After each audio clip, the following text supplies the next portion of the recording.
dark. You know, you just you're thinking about 9.5 months down the drain because you don't win a championship. You get this close, it's time wasted. So you're sitting there, you know, you're down 4 with one of their best players going to the free throw line, like 28 seconds left, and you see them start bringing out the yellow cord, and you're seeing the San Antonio fans pop their shirts. You're hearing behind you the bench celebrating because you've been in that moment before. You know how it feels. You know that celebration, and it just sucks. And then he misses one.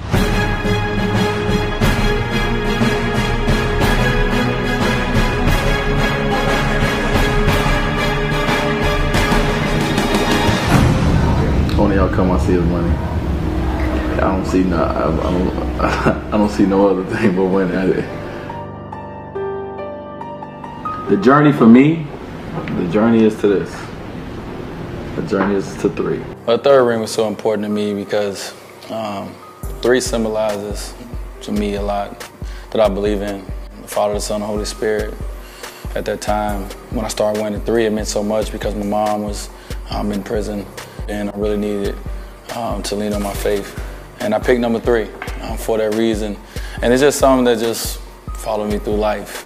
It's crazy to even think about. I've been in the finals 4 times. I mean, I'm a kid from Robbins, Illinois, from 59th and Prairie. I don't even supposed to be in the NBA, let alone going for my 3rd NBA championship ring. So to me, it's an out-of-body experience. After coming off of losing in 2010, losing that championship, and then that long summer with the lockout, last year was just about making up for our mistake the year before. In a sense, it was about getting back to enjoying the game, but it was about, revenge as well. And it was great to win that championship last year, and I felt like that was more so for LeBron. Well, just training to, get ready for the playoffs. Obviously, it's a different level than the regular season. Man, as you see today, I'm at Body and Soul. Night before the game, night before game 1 of the finals, decided to come in today, me and LJ, to get an extra session in of a little boxing, working on our combos.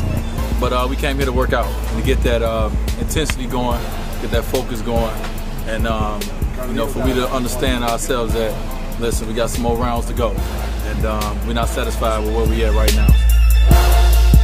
I need 3. I need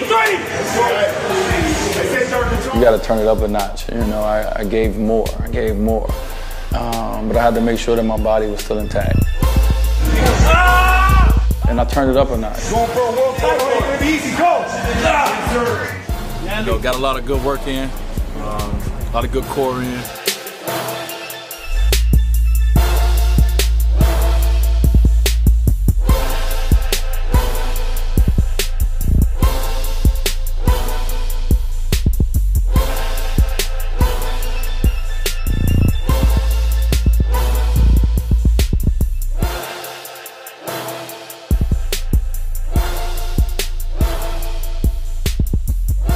The biggest thing is just mental focus on what we need to do, and that's win 4 more games, and it's going to be hard. So today we started it, tonight we started that process, and tomorrow, the basketball begins. So great workout tonight. Road to a championship, man. It ain't easy. It ain't easy. It ain't easy. My chef was on me, making sure I eat the right things, make sure I had enough energy in the games. I had to make sure I stay hydrated a lot. I drink a lot of Gatorade. I had to make sure that I put back in, everything that I put out. As much as I had to rev up on the court, I had to rev up away from the game too, when it came to taking care of my body. I thought that this year had a lot of highs and lows, individually for me when it comes to health, coming off of surgery, going through the bone bruises, going through the knees problems in the playoffs. Here's a guy that's actually literally in a lot of pain. There's a difference between being hurt and being injured. This guy was injured for 2 seasons. When I first started the season, I was coming off a knee surgery, so I knew that I wasn't going to be at my full strength. We would go through exercises designed for him to help his muscles fire properly, to give his knee the stability that it needed. I knew it was going to take me to about January, February until I got to where I needed to be. He started having different problems with his left knee. January, February, I got where I needed to be, and I was balling. I was feeling healthy. I was the Dwyane that everybody came to, to see on the basketball court. And then, we hit this unbelievable streak where we just started winning 10 games, 20 games. His whole game, Mr. Flash, is quick, fast, and explosive. And all those variables put a lot of pressure and force on the knee joint. And I get injured during the streak. I get these bone bruises during the streak. Here's a guy with a small tear in his knee going through this field of battle, game after game, performing, listening to all the crazy things that some fans and commentators and people like that are saying about this guy, not knowing the behind-the-scenes true story of what he's going through. But I don't want to stop because, I want to make history. And so I keep playing through it, and then I get hit some more, and I get hit some more to the point I get 3 bone bruises in one knee. And it kind of took a toll on my body, and it just never healed. So I had to deal with that all the way through the playoffs. Until Game 6 where I got hit in my surgical knee and it swole up. He felt himself starting to break down up to Game 6. That's when he gave me a call and asked me, yo, dude, I need you. And now I'm dealing with 2 bad knees, I guess, going into Game 7. We had to do what it would take to maintain that leg's strength throughout that whole series. And boy, was that some work. But what's interesting is here's a guy going to practice, playing games, and putting in that extra work. I don't care if it was 10 o'clock at night. He would call me over, meet me over here in the gym, bruh. Come to the room, let's get this work in. So he's just a little rusty because his knees right now. But he's about to win a championship, so don't give him no slack, when he wins. Nagging injuries, and it's like I worked so hard, to be healthy, and to have those minor things happen that became so big, it was frustrating.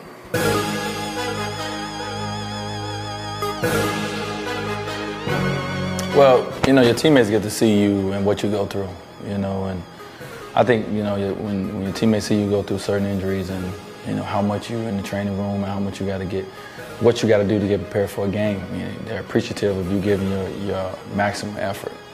And for what he did tonight in the fourth quarter, being forgotten by everyone except us, to come in with 2 Euro steps and get a tip dunk and also get a key offensive rebound and knock it off of Bulls to give us extra possession. That's what players do. So, but I go on and on about how great he is. I really don't care for the trash talk that he receives. I think it's said about me. A lot of people like, oh, he ain't got it no more. He ain't this, he ain't that. I know I will. Anybody who want to pick up a basketball and meet me at the gym, you can do that. But what I have to do for my team is different. It's a different game. It's a different Dwyane. And it's not easy. Sometimes I want to yell and scream. Sometimes I want to shoot every shot. Sometimes I want to be selfish. But it's not who I am inside. I'm not a selfish individual. And I do understand that I play a team sport. And it's about team success, because at the end of the day, if I average 40 points a game in this series and we lost, it'll suck. If I average what I'm averaging now, we win the championship, I'm not going to care. No one cares. My teammates is great, and that's why we're able to be successful. That's why we're able to come back into Game 6 the way we have, because we believe in each other, and we're such a close-knit group. Took something from us. We got to go get it back tonight, from the beginning, all right? We got this saying that I started saying, and I got it from the movie Red Tails. I stand in the middle, and I say, nothing's difficult. And my team shot back. Everything's a challenge. Through adversity. To the last second. We fight. We fight. We fight. We fight. We fight. We fight. We fight. Let's go.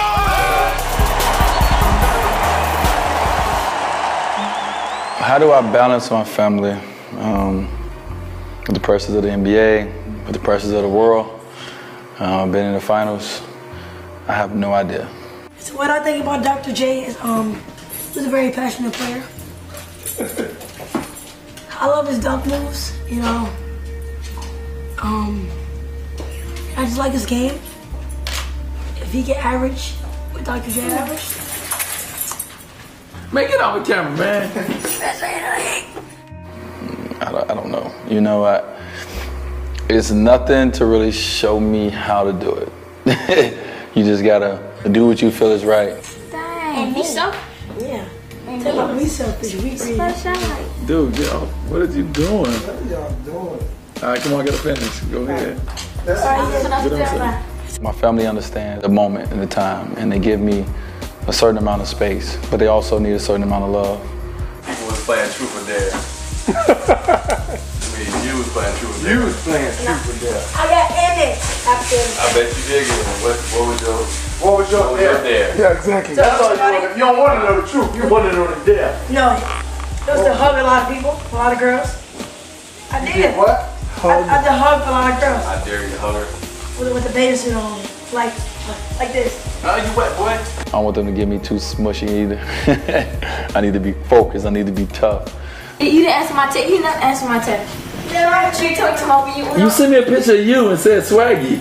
What am I to answer? It's a fine line. I think the family needs more credit than me, you know, with their sacrifice. You know, my kids' sacrifice is second to none. You know, when my lady's in town, she's not working, you know, her sacrifice is, you know, unbelievable. Anything else you guys want to know about? those are just my questions that I had going into Game 7. Only way I'm able to make it work is because of the people I have around me, you know, is able to assist me.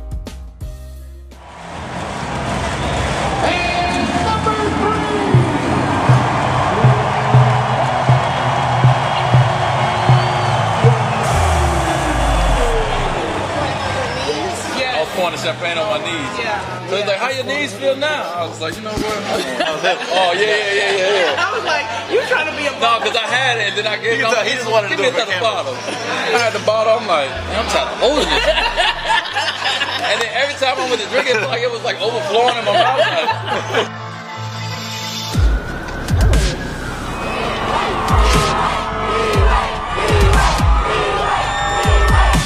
I'm on my third ride. I'm like a vet, seasoned vet right now, but it never gets old. I like this. I like doing this in the summer. I think we need to put this in on our summer schedule every year. That'll be good. I can't describe the feeling. You know, it's surreal from the standpoint of where I come from. You know, I'm like every young boy. I had a dream. I know it's so many kids that I'm playing for. You know, I know it's so many people that I'm playing for. I just was the one that was lucky enough to make it. And it hasn't been easy, but at the end of the day, we're winners. We want to be champions. We'll do whatever it takes. I don't know what's next, but what's next is going to be special.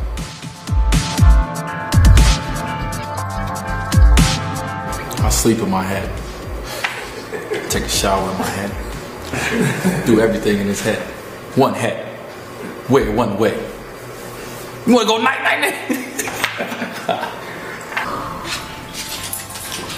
Speaking of you, Charles Barkley. Speaking of you. Charles Barkley. All that trash from ESPN. Who's Charles Barkley? Anyway, he's a good girl. You all good? Can I finish now?